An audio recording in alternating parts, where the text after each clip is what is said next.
First, I want to say I am so grateful that I even have a CF, but COVID has taught me some lessons that I never ever learned in grad school.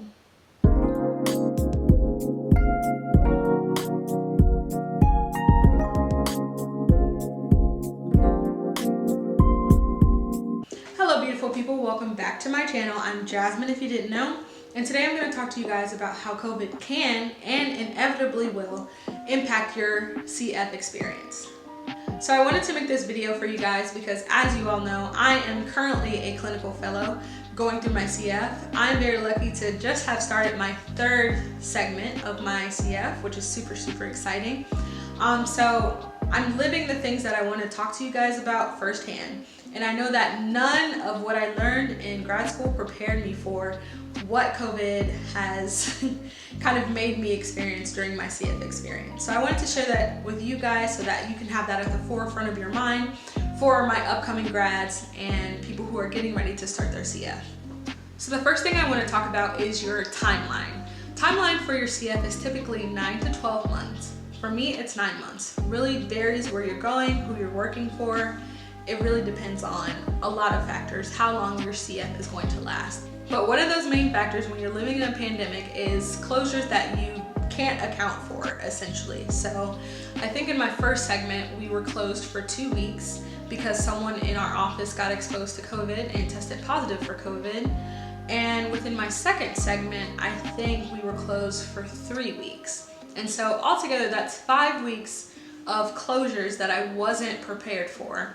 And during that time, I did have the opportunity to do teletherapy, but then you run into the issue of not everyone is available for teletherapy, whether it's because they don't want to, they're not suited for teletherapy, they don't have the resources. There's a lot of reasons that go into why people don't do teletherapy.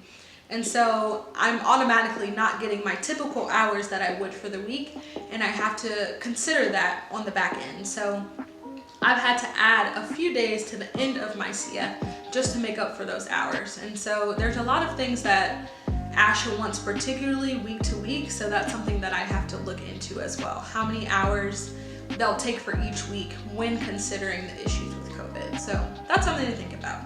The second thing I want you guys to consider is teletherapy. Teletherapy is probably the biggest impact COVID-19 has had on the profession of speech pathology.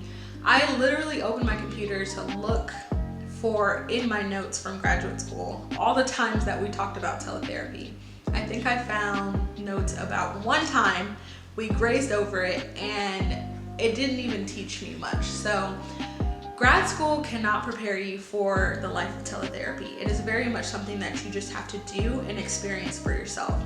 Luckily, for people who haven't started their CF yet, you guys kind of have a leg up because there have been so many online resources created, so many different people doing videos about teletherapy. So use those as great resources because you're definitely going to need them when teletherapy comes around. I know also some people have been doing teletherapy in their graduate programs, but probably not nearly as much as you probably will when you're in your clinical fellowship. So that's definitely something to start looking into now if you already have not done so. Lastly, this one's pretty obvious, but wearing masks in speech pathology is kind of like a sick joke because it's extremely funny.